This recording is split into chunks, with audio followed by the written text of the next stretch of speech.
I am bringing together German idealist philosopher Hegel and an experimental work of fiction by Irish writer James Joyce, Finnegans Wake. The wake represents night and dreams. The narrative technique attempts to recreate the experience of dreams, reproducing the way in which concepts and memories, people and places become compounded. It is a non-linear digressive narrative, but as I see it, there are two principal characters in the novel, both of whom I have featured on my slide, and I don't mean Hegel and Joyce. The first is language. You cannot, given the opacity of the text, you cannot ignore the radical reworking of the English language. And the other is the River Liffey, which flows through Dublin, personified by Anna Livia Plurabelle, the river woman. Her presence is implied from the very opening word, river run, the natural course of the river.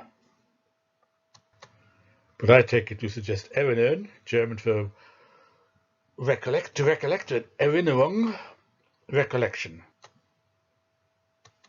Because then I can bring in Hegel right from the start.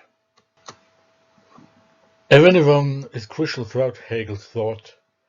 The process of recollection is an essential phase of one's self-knowledge.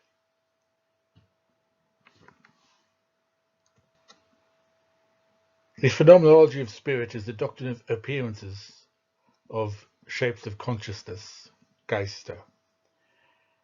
Any particular form of consciousness is illusory. Its conception of objects may not correspond to actual objects. A problem solved by immanent critique or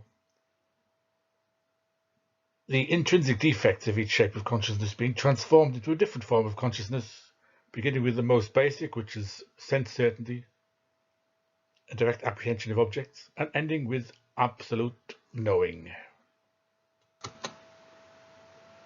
I trace such a pathway through the wake, beginning with the battlefields of a bygone era, which are described in the opening chapter, literally littered with all kinds of objects, particulars from the past, and ending with Anna Livia's monologue recollecting her life, and many of the themes of the wake as the river Liffey disappears at dawn into the ocean, the form of spirit of the absolute idea freely streaming into universal spirit.